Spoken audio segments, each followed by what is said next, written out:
Good morning. I'm so happy all of you here. On behalf of Taiwan Nurses Associations, we would like to extend our warmest to welcome you for your participation. This section is designed by TWNA. We aim to share the gender equality issues focusing on nursing. Also, the related information of economic growth and the empowerment of women will be included. At the beginning, our Vice President, Professor Jin-Ming Chen, brings us an opening remark. Let's welcome her.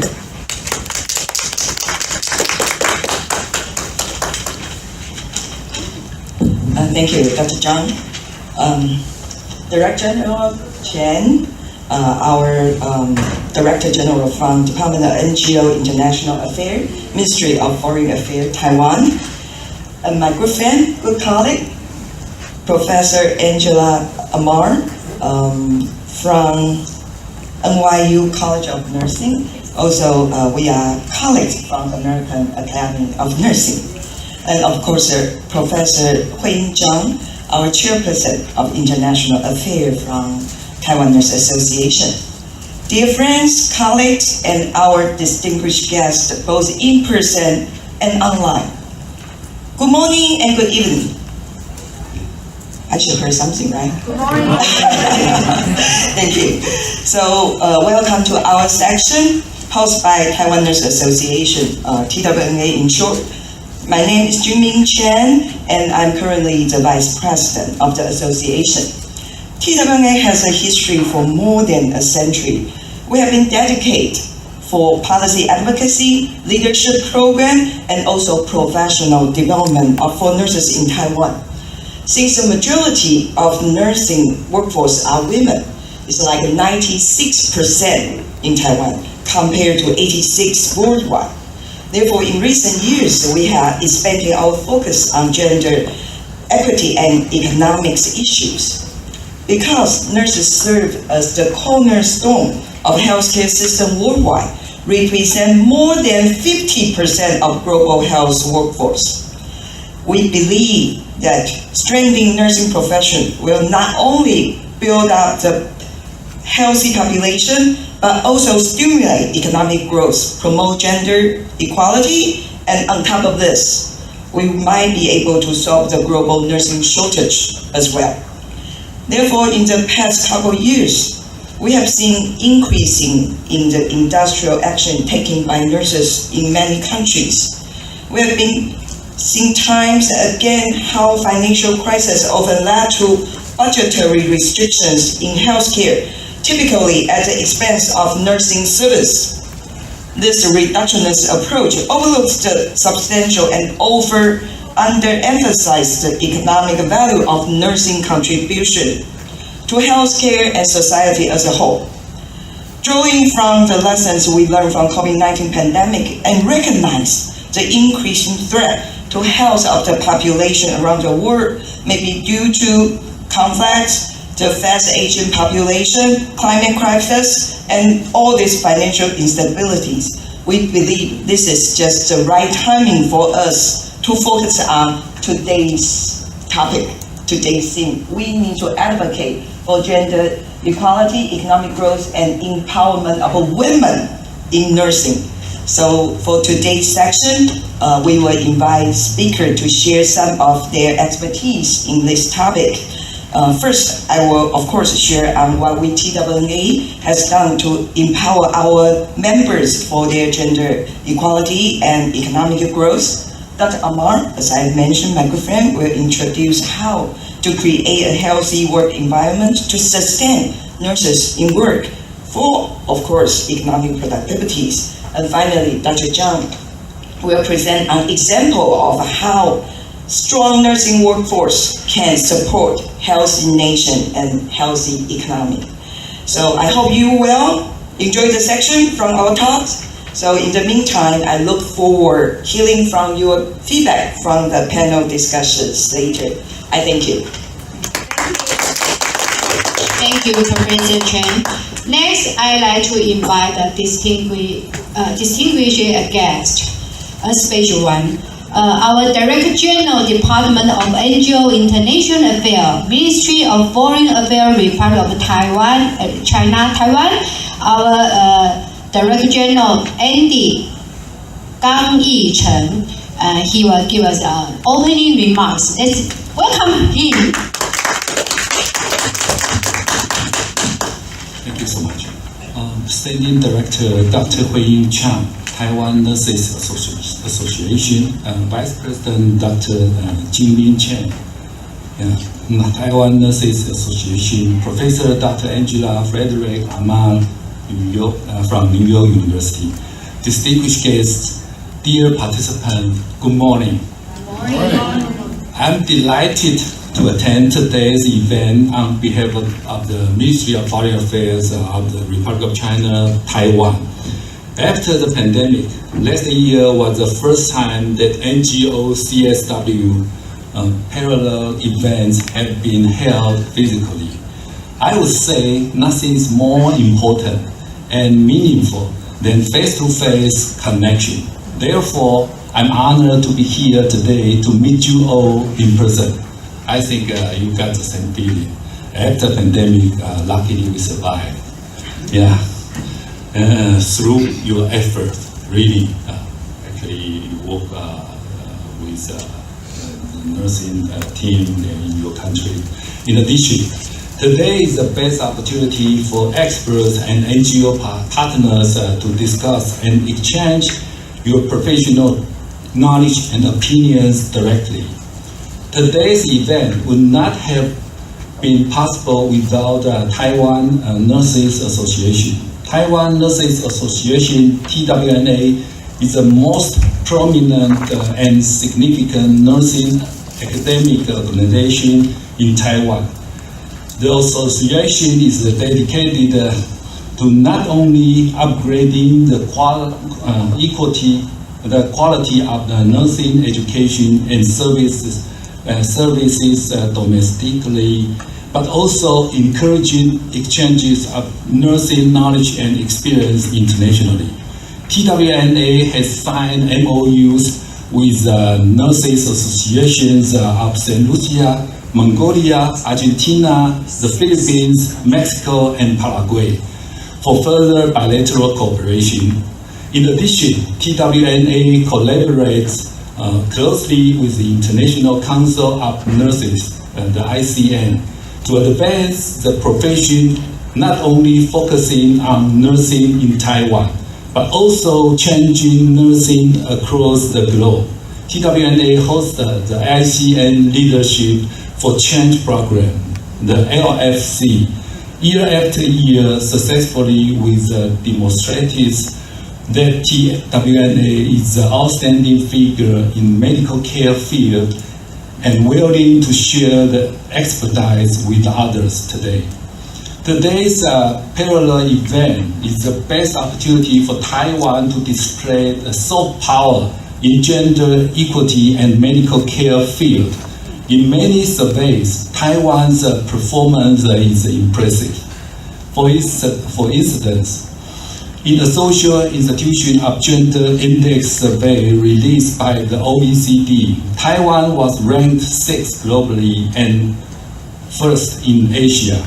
In another healthcare index released by international database firm Numbeo, Taiwan was ranked number 1 among over 100 countries. I believe that TWNA and Taiwan's participation will benefit the CSW and other international organizations such as WHO and other countries.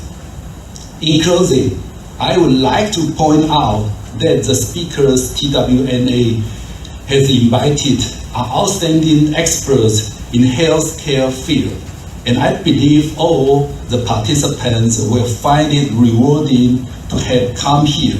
May you have a fruitful session. Thank you. Thank you so much.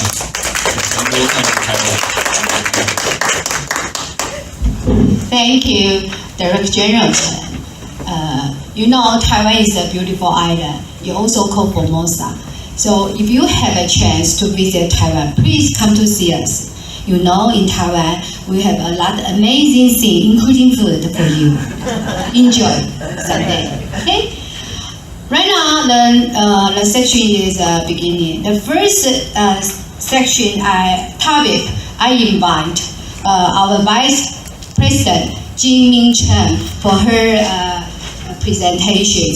I like to give a short introduction for her. Actually, she is my boss. Professor Chen received a Doctor of Nursing from the Indiana University. Professor Chen is a Vice President of TWNA and a Distinguished Professor of Department of Nursing, National Chen Kung University, Taiwan.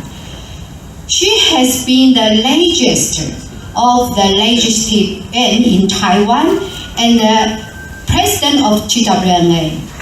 She has been dedicated to the area of public policy making, healthy community building, and gerontological and long-term care. Professor Chen is currently the board member of American Academy of Nursing, being the first Asia in the board of directors of AAN. In May 2023, Professor Chen was awarded the honor of the Fellowship of the Faculty of Nursing and Midwifery RCSI by the RCSI University of Medicine and Health Science in Ireland. Let's welcome Professor Chen.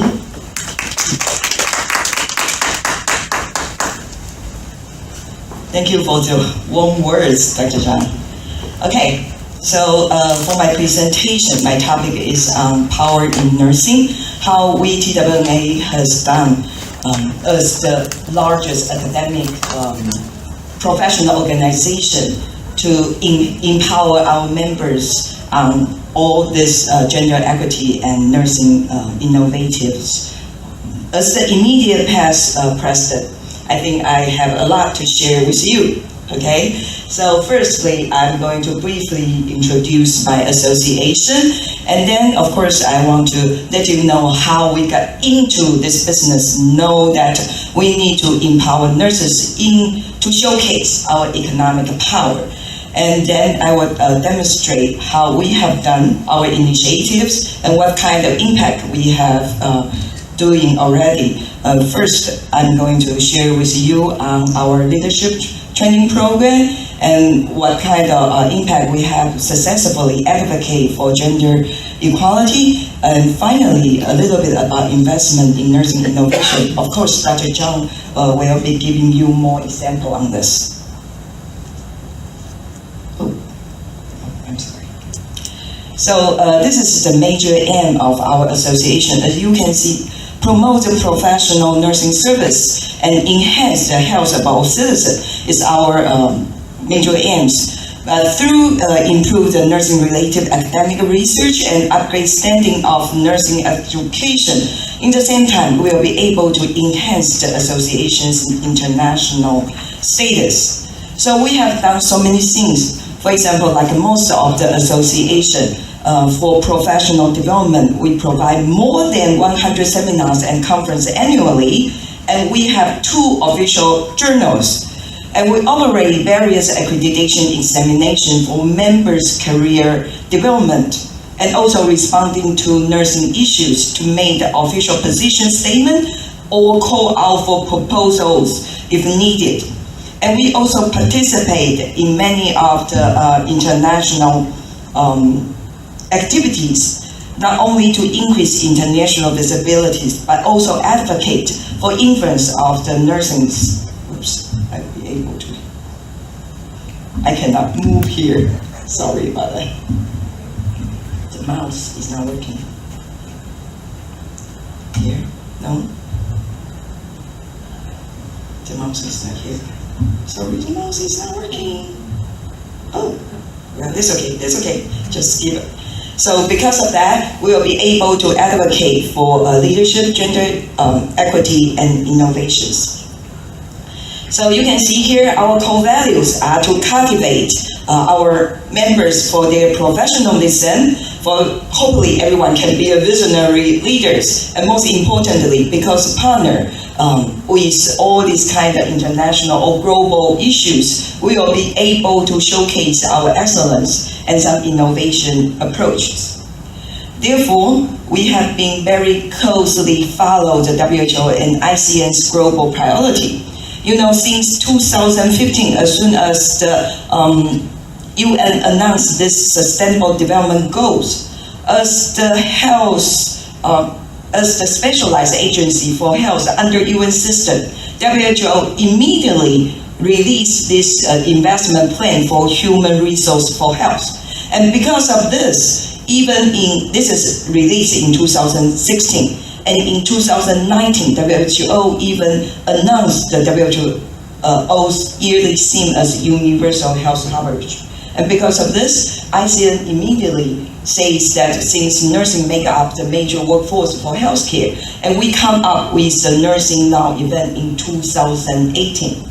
And in year 2020, it's the first time in lifetime that in the history, WHO designate this year to be the year of the nurses. And they also released this State of the World Nursing report in year 2020. So this report really showcased that what kind of plan that WHO has planned to do. This is not working.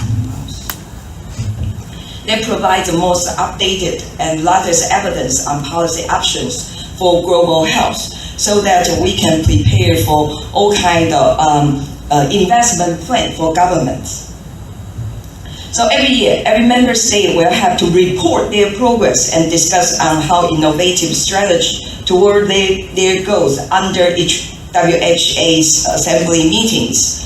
As you can see here, the global strategic direction for nursing related to education, job, leadership, and service delivery was passed by all member states in 2020. And what does that mean? That means all these policy priorities in these 4 areas are detailed out by every member state. So we must hold the government accountable to invest in nursing.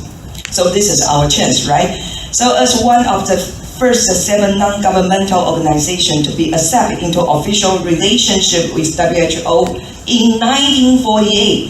So ICN has worked very closely with WHO on many projects for their mutual interest over these years. So as soon as WHO came up with the investment for human resource for health in 2016, as nursing is the largest healthcare profession worldwide, ICN, representing 28 million of nurses worldwide, very quickly announced this Nursing Now campaign in 2018, which attracted more than 935 organizations in 89 countries to join and to respond and call our government to invest in nursing, because we believe by investing in nursing will bring out the triple effect, including improved health globally, improved gender equality, and most importantly, we can build stronger economies. So although nursing is not and should not be seen as an exclusive female profession, yet women currently make up the vast majority of nursing workforce. Therefore, becoming a nurse provides many girls and women around the world with access to formal education, training, and eventually license, a job, and an income facilitate their economic independence. So policy made to invest in nursing will contribute through development of women in leadership role and empower them economically. And let me point out here, the multiple reports have shown that improving the health of a nation's citizens can result in economic growth and increase workforce participations. Therefore, we are so glad that the theme of this year's made by ICN for this International Nurses Day is that our nurses, our future. That means we need to showcase our economic power so that we can demonstrate to the government what we nurses can do for the country. So women currently make up all this majority of the nursing workforce. The way nurses are treated in a particular society is often a reflection of how women are treated. So let me repeat again. The way nurses are treated in a particular society is definitely a reflection of how women are treated in their country. Therefore, by developing and investing in nursing, will help empower women economically and as a community leader, improve health and empower women, will in turn strengthen economy, because only healthy nation will have, because only healthy people and healthy society will drive healthy economies.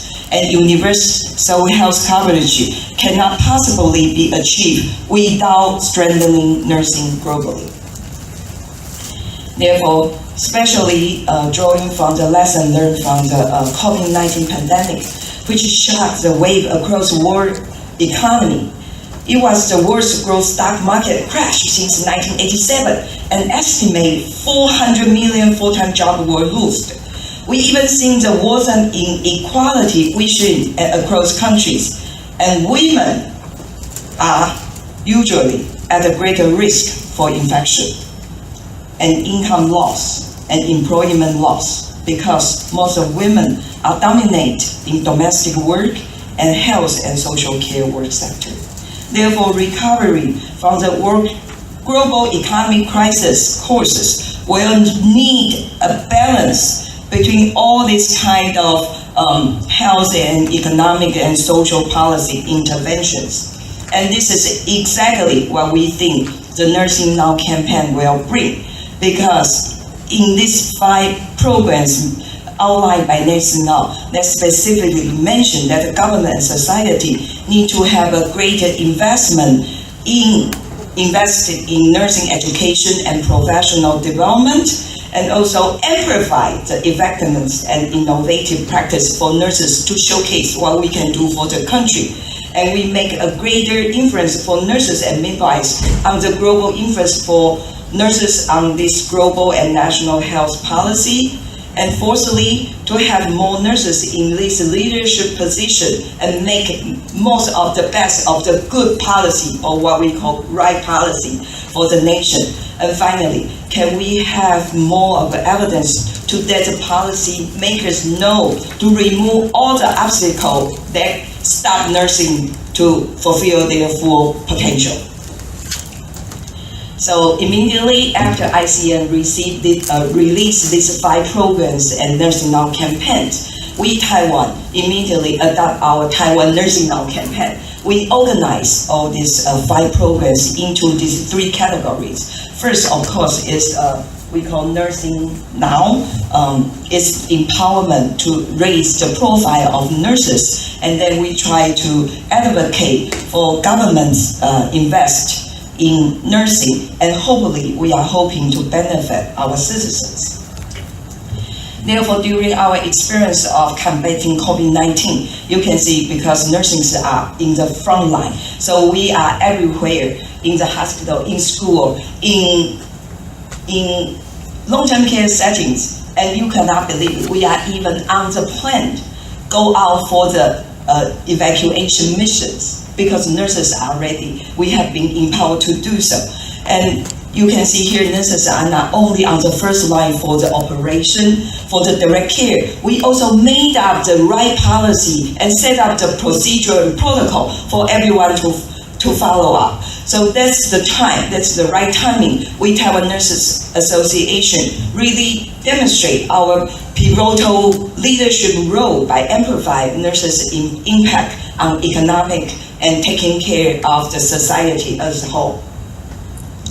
Therefore, we really showcase by enabling all these 5 programs, we enable us to achieve our campaign goal of improving global health by raising the profile and status of nursing.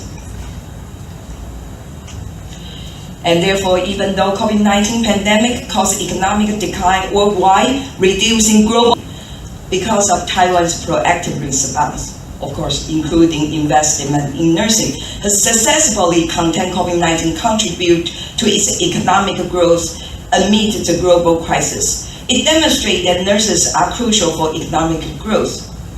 Therefore, let me repeat again, healthy people and society drive healthy economies. So, say again, only nurses can maintain the economic growth.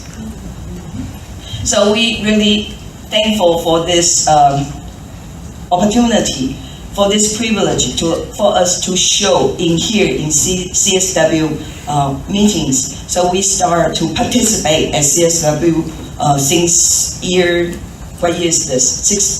65. So it's myself present what we have done in Taiwan, what nurses can do for the country. So in 66, also we demonstrate all this topic in 66, and in 67 we held a physical parallel event right here in the same room.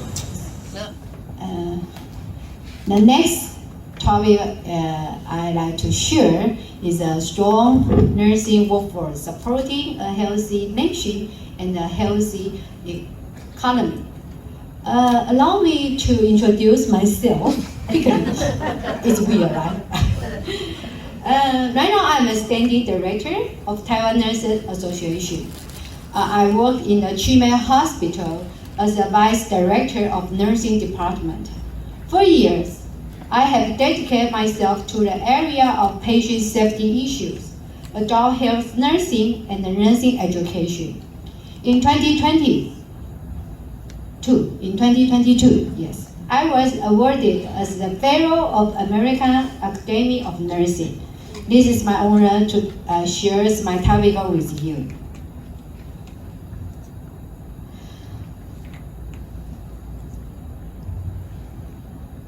In my presentations, I include 4 parts. The first one is why nursing workforce is so important.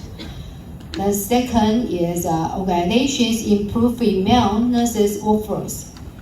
And third is empowering female nurses in the work. Last, female nurses' contributions.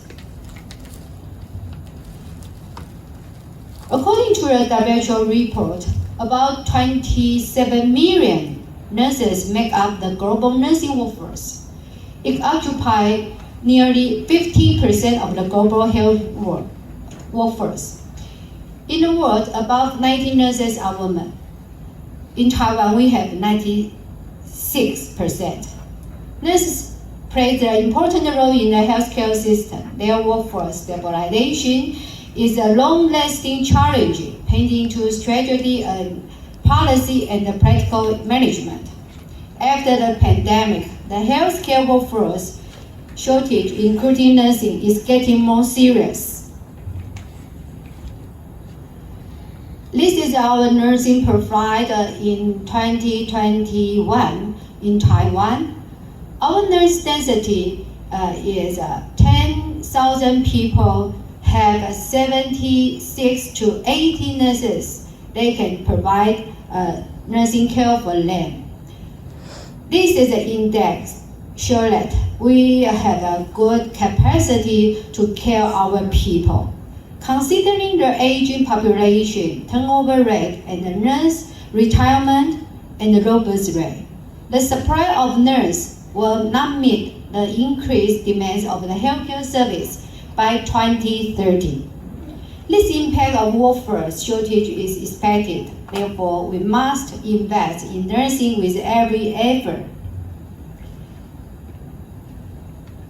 Gender equality can be actualized through empowered women and girls. According to the ICN stat, empower women and promote gender equality by investing in nursing workforce.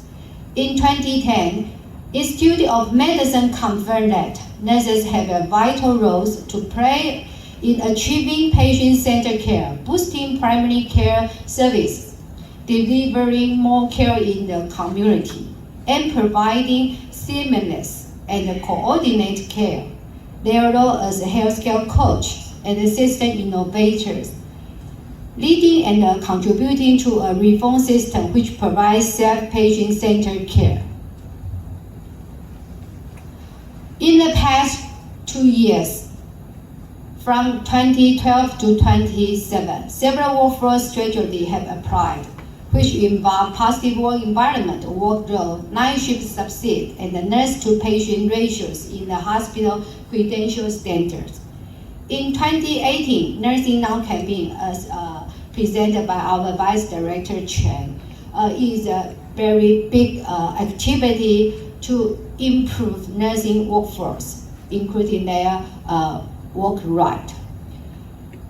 This campaign initiated programs of workforce education and on-job training, leadership empowerment.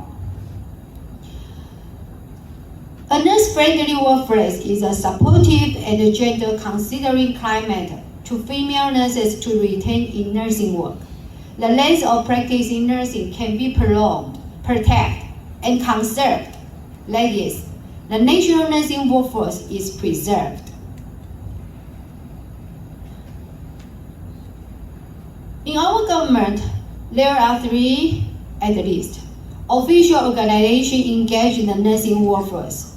Gender Equality Committee of the Executive Yuan, Ministry of Health and Welfare, Department of Nursing and Healthcare, Ministry of Labor.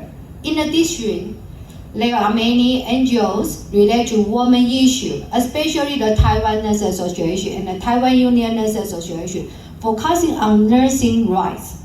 Their mission are to protect, enhance, and develop the nursing practice, education, and knowledge. Next, I'd like to share the related policy, laws, regulation, and the practice of what have applied at the workplace in Taiwan.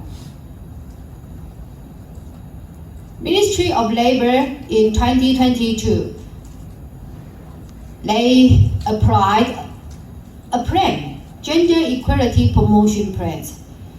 There are 9 points to do this, such as promoting gender equality in decision-making participation, enhancing women's economic power, eliminate gender stereotype, prevent and treat digital online gender violence, especially point 7 and 9, support women, marriage, childbearing age in the workplace, train long-term care manpower to reduce women's care burden. These 2 points is very supportive for female nurses.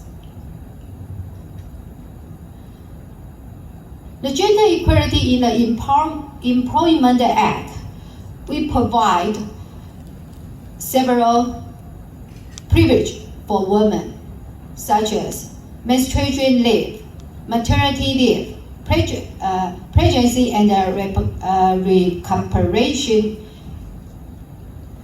maternity leave, and family care leave, breastfeeding time, reduce adjust working hour. All of these supportive policy are very helpful to women, especially female nurses in the workplace. The last part I'd like to share, nurses' contributions, healthy nation and healthy economy. Nurse contribution in the nation. Because we receive a lot of support from our government, our nurse association, NGOs. Nurses receive empowerment and supportive.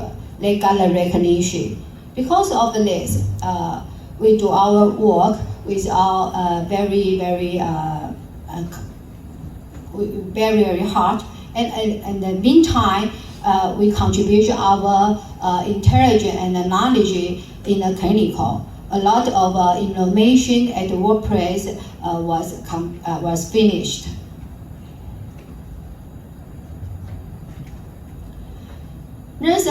By 2030, nursing workforce blueprint has directed in professional education, advanced competence, and demanded manpower.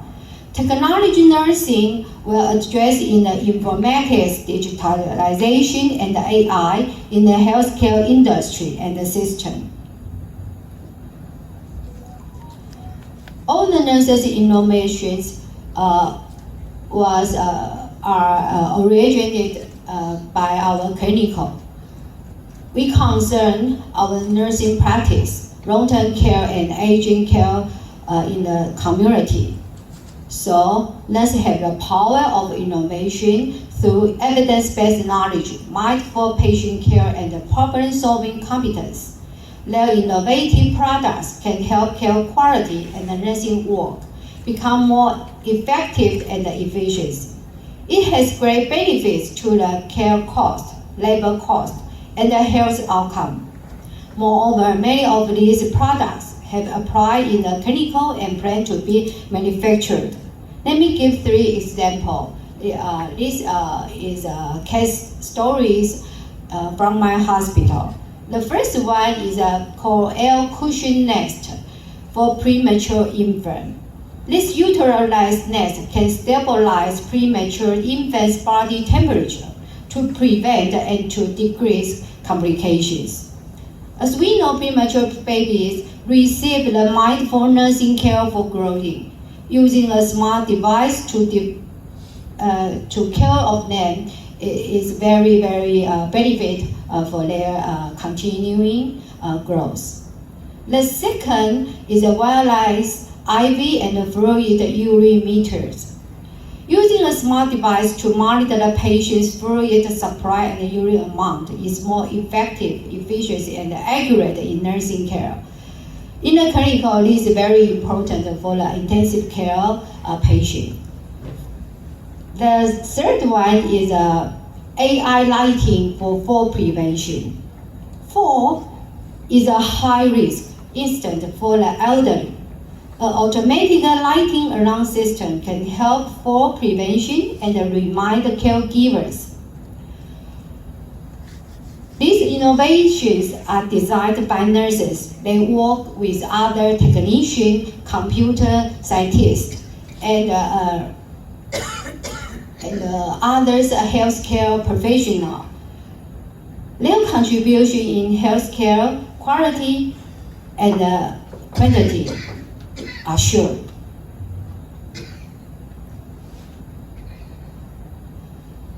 My conclusion, Taiwan ranks first in Asia and sixth in the world in gender equality. For years, we have employed female nurses across government, education, and organization initiatives. For now and the future, following tasks are going keeping the workforce healthy through increasing nurses' resilience and the nurse-to-patient ratios laws and regulations. We know that nursing is not a female-only profession. This is a stereotype image in the society. We will continue to fix this gap.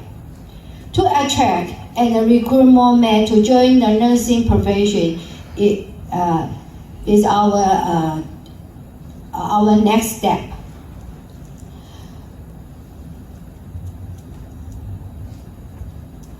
Our nurses are our future. The economic power of care. Nurse line up, healthy nation and economy in Taiwan. Thank you for your listening.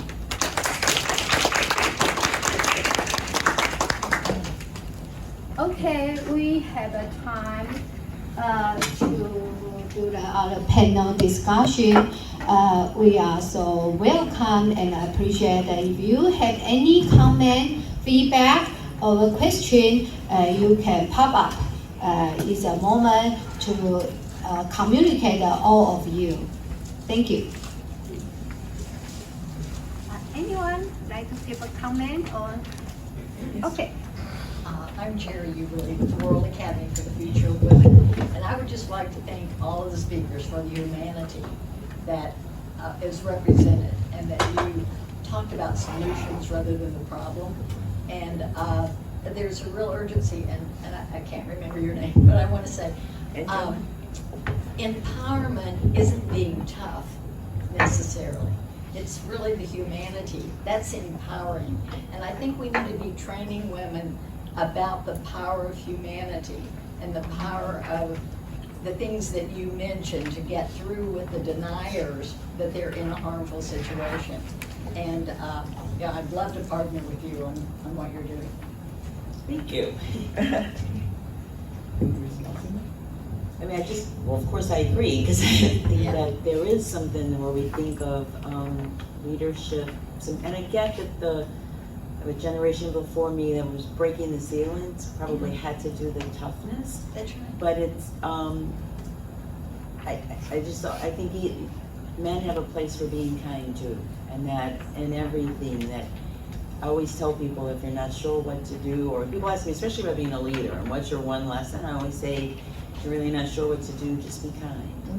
Because ultimately, if you're kind to others, I mean, you don't have to lord power over, but you ultimately will end up doing the right thing because you listen to people, partner with people, work with people. So. Yeah, and I think sometimes empowerment means you have the answers. Empowerment means you're willing to listen and find out the issues. Exactly. And that is so not how it's done often. Exactly. Thank you. And thanks all of you. Thank you for the question. Yes. Do you have questions from the people who are watching? You know what? The online just stopped. Yeah, it stopped. Oh, okay. The transition is not good. Okay. Yes, Holly. Thank you. Thank you. I'm Dr. Holly Shaw, and I represent the International Council of Nurses here at the United Nations. And I'm the director of the Center for Nursing Engagement and Leadership at the UN, University of Minnesota, and I'm an adjunct full professor at a university here. I'm so grateful that you're here, all of you. I have goosebumps because I'm so excited. We've tried to build up a nursing presence within the UN, and particularly during the Commission on the Status of Women, as it is so important. And nurses really can be outstanding leaders for all of humanity. We have so many skills and talents and areas of deep compassion. So I'm so glad that you're here. I'm wondering how many nurses there are here. Great, so let me just take a moment. The session following this session is not nursing, but has my dear colleagues, Faye Paris, who is the president of the New York State Women's Bar Association, is the moderator, and my very beloved friend, Dr. Eleanor Nwantinobi, is the president of the Women's Medical Association in Nigeria, and that session will be on harassment, especially in work settings.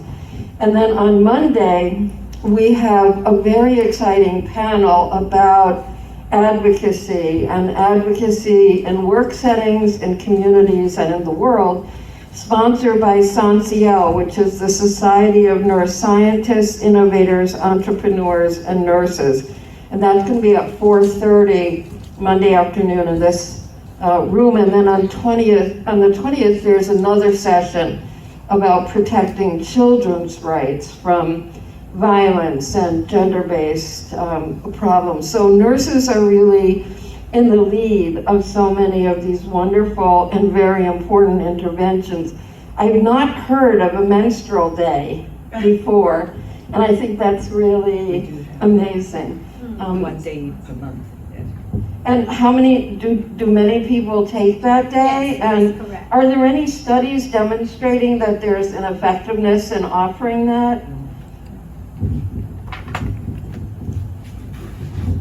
Thank you, Hurry, your question. I like to share my experience in my hospital.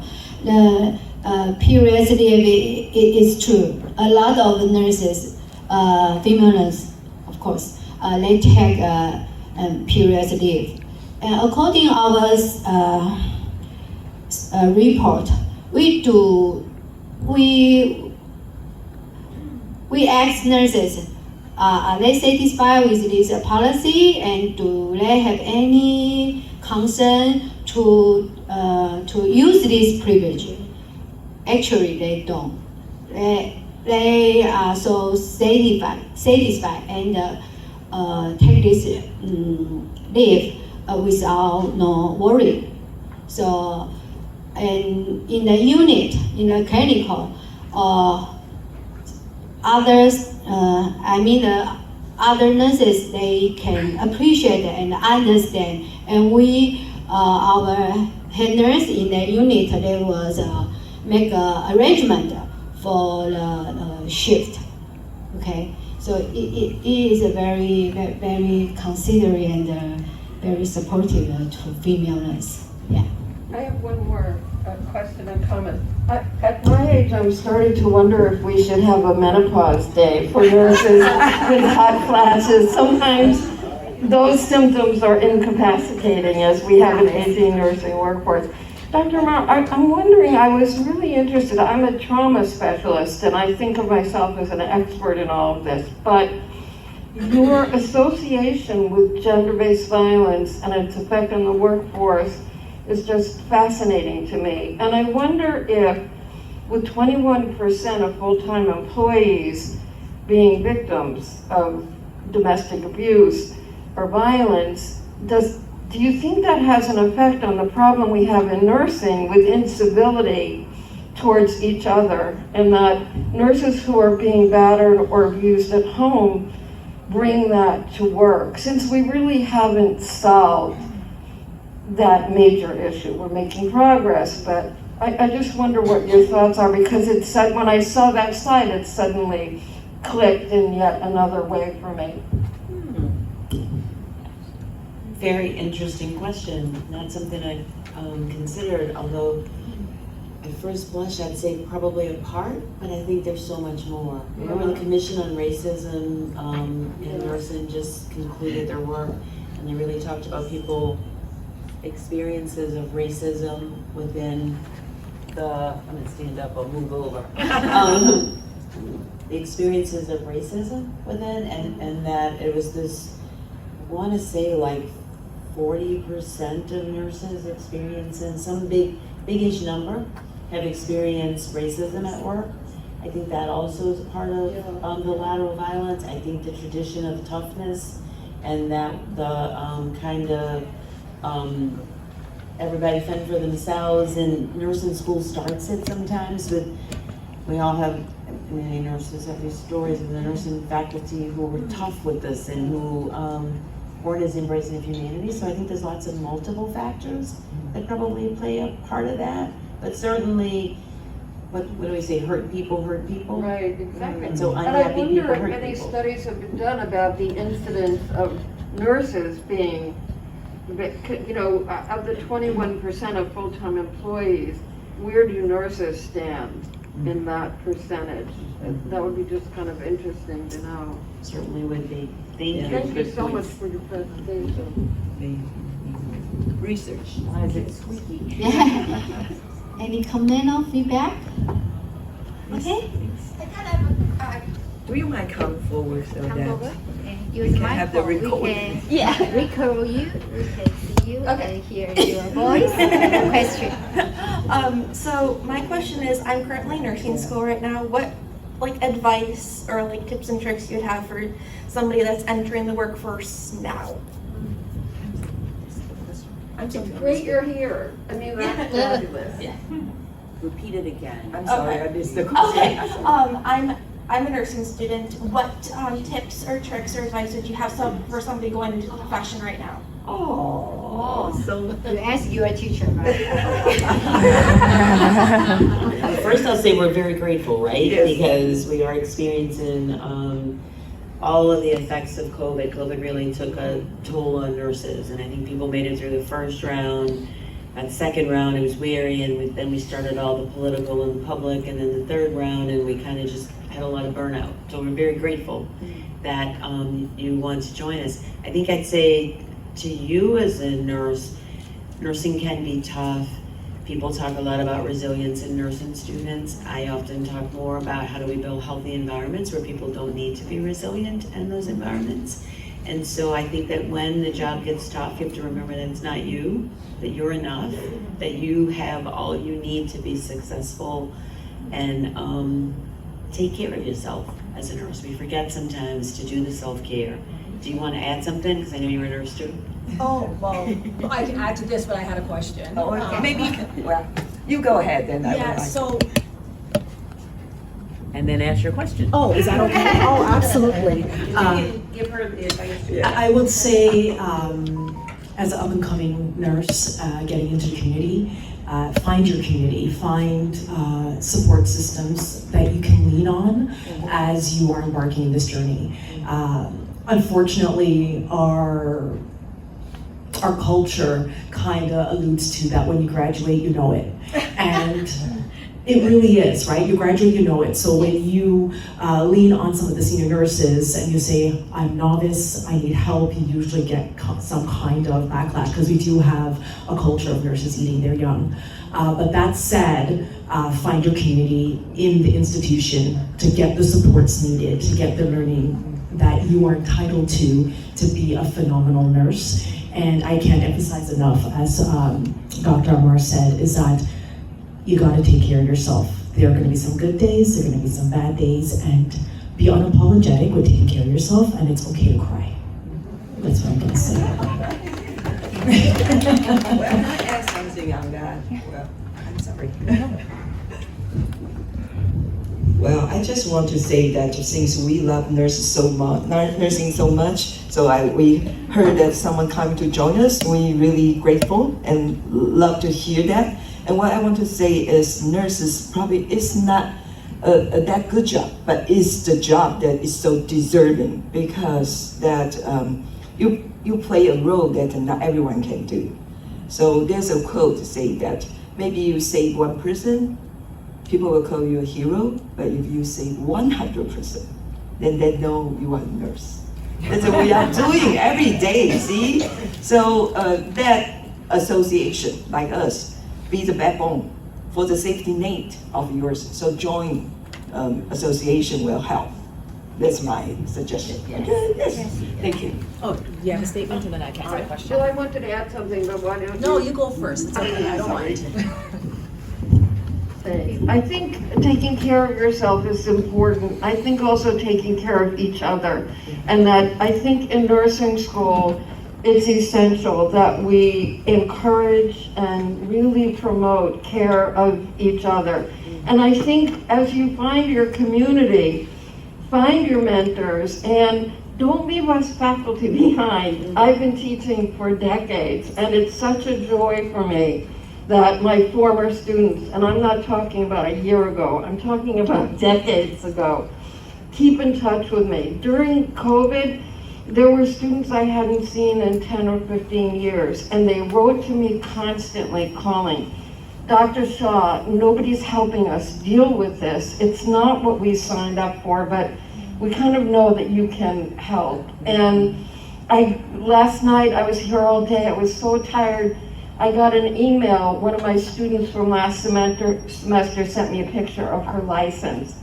She just passed the board and wanted to share that. And when we met the other night, I brought 3 of my undergraduate students to one of these events and to the fancy reception that followed so that they could meet some of the important nurses in the area and that they could start to feel like they belong. And I always tell them, I'm teaching you not just for this semester, I'm teaching you how to be my colleague, because hopefully we're going to be colleagues for many years. So don't forget your professors who may not tell you, but they grow to love you. Yeah. And it's hard for us when you leave, and most of us really enjoy continuing to mentor and continuing to love you and love your love of our profession. So the important thing is to really stay connected. And your being here today, I think, is great.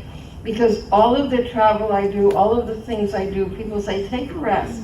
Rest is not what it's cracked up to be. But meeting people, being excited, being stimulated, being nurtured is where it's really at for me. And I think that's a way to preserve longevity. So. So yes, so thank you first and foremost for the excellent panel. I really enjoyed it. I want to say this was I'm gonna say unapologetically, my favorite. Maybe because I'm a nurse, maybe that's bias, I don't know. But that said, some really critical things were said in all of your talks, and I'm just questioning, and Holly, this could be also extended to you. So a little background about me, I'm from Canada, my background is mental health nursing and emergency room nursing. So we do things a little bit differently across the border. But that said, has there been any discussion with regards to maybe somewhat reforming our education and making sure that our nurses are being informed appropriately when it comes to economic growth and sustainability? Are we being intentional with educating our students within the pedagogy about gender-based violence and, importantly, self-care? As it stands in the Canadian curriculum, it's non-existent unless you're a professor like myself who is intentional with siphoning it into the lecture for the day because it's relevant, or being intentional with engaging in self-care before lecture and after lecture. That's my question. Thank you. Fabulous question.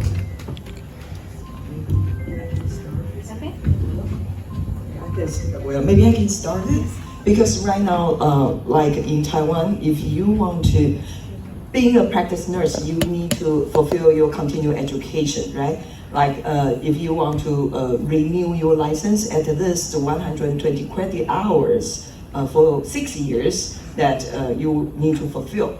And that specifically say that among this, 20 credit hours need to be specified in certain areas, including gender equity. So that's required in law, that we need to know that. But in terms of education, sadly, that is not required in our curriculum. But I would like to say that nowadays, really, we really push up this concept for prepare our student nurse to know about this before they go into practice. Okay. I'd say great question. I think that when you look at how we get accredited in the standards, there are pieces of population health, social determinants of health, all these pieces. I think what part of the translation pieces becomes the people who have to deliver the content and how well they know the content. I think the other piece that we sometimes miss is this notion of social mission. And in nursing, it's really easy to say we obviously have a social mission because we take care of people at their worst. But I think of social mission as bigger than that. How are we really preparing students to think, to help people deal with life, deal with challenges? It's not just about them laying in the bed. It's about them when they go home, we're telling them all this stuff to do, and they're laying in the bed thinking, I can't walk in my neighborhood, it's not safe, there really isn't a park, the grocery store doesn't have fresh stuff.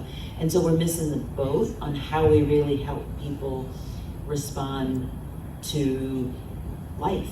And I was on a group not too long ago that was about social mission in nursing education and really working. And Madison does the same thing, and it's interesting because the groups that they were able to show that the schools, medical schools that are highly ranked really come in low on social mission, and the schools that are really high in social mission aren't doing as well, and researching some of those other things that we deem important, but yet they're in communities making a difference, and students are learning about helping people with this broader connotation of health.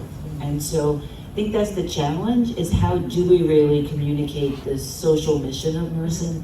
How do we think about us as not just helping somebody who's laying in the bed right now, but really thinking about their life beyond, and how do we help them to navigate that, and how are we teaching people to be responsive to societal challenges that affect people's lives? So that's again where policy comes in, and helping students to get the power of legislation, of policy, of using research, data to inform policy, to talk with legislators to make change. Yeah. If I can build on it, because because you just said something else. I probably would like to hear from you as well. Because this is so, I find it so important because, you know, nursing is all about leadership. And the irony of it all is in a baccalaureate program, they get one course, maybe two, but then they want us to be nursing leaders in the economic forum. They want us to have a seat in the House. They want us to sit at these tables with the policymakers and the legislators and the decision makers, but we're not equipping them. So again, I guess food for thought. How can we then, reform the pedagogy to make sure that these very important topics are in the curriculum, that when they do graduate, the students are informed, and hopefully that help them pursue to get graduate level degrees. I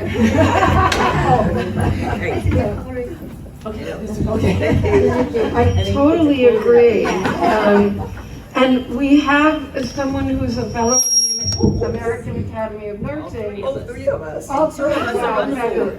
So I think of them as really the policymakers. And the issue has to be that policy makers have to participate in policy making. And I think it's so true that's why it's so important for nurses to be here, but to integrate into curriculum. When I was a student eons ago, the people in nursing academia were the cool kids. I mean, they were the progressive, forward thinkers.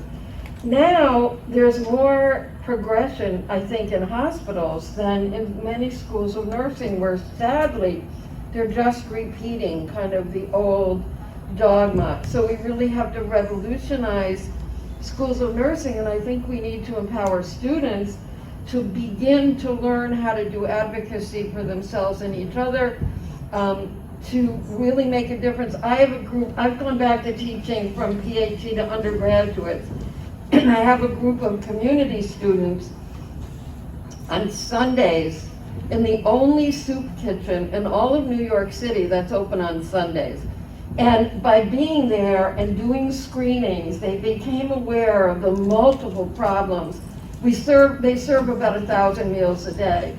And so they had an idea about getting toothbrushes and toothpaste to the guests who come. And they were discouraged at school, like, oh, you have enough time studying for med-surg, and but they took on a project, and it's really been wonderful. We have 2 campuses. I was gung-ho to extend that to another campus, but one of the deans said, nah, it's too much, just do, And I think that we need expansive thinking about nursing our community, nursing our nation, nursing our planet, and we need expansive thinkers in academia, but they're not going there. They're going to other places. So I'm so glad you're in New York. I'm so happy that you're here. And we have to move together and make changes. So the program on Monday is going to feature many speakers, but one is a nurse policy advocate, and he runs a monthly cafe on the internet of nurses at all levels talking about how we can impact policy in our community, in our medical center, in whatever setting we are. And it's a very interesting idea because usually policy is relegated to the most senior and sometimes the most unimaginative. And so it's something that we need to start talking about, because as we have nurses on boards, you're right, they don't know necessarily what to do or how to handle that. So we need you involved, and we're not going to let you leave until we kind of hook you up. That's awesome. Because they're major questions, and we're thinking about having a big conference here in the spring or summer for nurses and nurse allies around the United Nations, and how to work on some of these things from a global perspective that don't fall into a slot so easily demarcated. Awesome. Thank you so much. Can I add one sentence? I'm sorry. I'm excited. Thank you. Well, what I'm saying is that nurses not used to get involved in policy making. But right now we try. For example, we push, as I just mentioned in my presentation, during the presidential election, we go to the candidate, say, ask them support for nurses. And one of the requests is to have more nurses to go to become the legislators. Yes. So we make a direct participate at policy making. Awesome. Thank you. Okay, I'd like to share information from the clinical side. In clinical, I think nurses have a plan. They have a career track. For my example, my career track in the middle of my career journey, I decided myself to be the leadership and the management track. So I received a lot of training from my hospital, and I also received a lot of training from the Taiwan Nurses Associations. So I had a chance to develop my own career in this part, management and leadership. And I also participate in a local nurse association to be a direct president of a Tainan County Nurses Association. So I think if you want to be a leader in your profession, you need to plan your career and discuss with your mentor or your supervisor. Then develop, then train yourself and receive a lot of different knowledge outside of nursing profession. So when I was studying a PhD program, my supervisor, she told me, you need to take some credit in the business school. Yes. So because she knows me very well, she knows I want to go this track. So my suggestion is you need to decide your career track, then continue to develop it step by step. Yes, that's my journey. Thank you.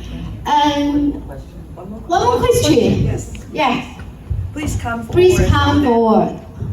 So, Yeah. No more questions. two more questions. Two more. You want? Thank you. I apologize, I came in a little late, timelines, but I'm Dr. Smith, Raquel Smith. I'm a child psychologist, and I work in a team with neonatal fragile children. I train in New York, so thank you for all the work that you're representing my friends today. I also have an invitation. I know that the issue of menstruation was mentioned today, and I'm with a team that is going to have a parallel event here next week. And we are going to talk about access to items that we in the United States are still working on with certain legislations with this access to menstruation products. So because it was a topic that involves all of us, we have a panel with from separate countries in the world that are coming in, and it's going to be here. So briefly, it's next Thursday on the 20th. 20th? At 4 o'clock here. But thank you. On behalf of those of us psychologists, I always went to you first for leadership as to how to provide services for the children and parents and families. Thank you. Thank you. Thank you. Thank you. I also just want to say thanks for the panel. It was great. I'm Solstice. I'm also a nurse, actually from Canada as well. Wow. So I don't know if you guys would know as much about this, but I am just wondering, like, for nurses who want to get involved with things like CSW and like who want to be more involved in this like bigger picture kind of policy, and like I agree with you about how nursing needs to be kind of bigger than just the hospital and like people in the bed and stuff. I'm just wondering if there's any like organizations. I would like to know the name of that cafe.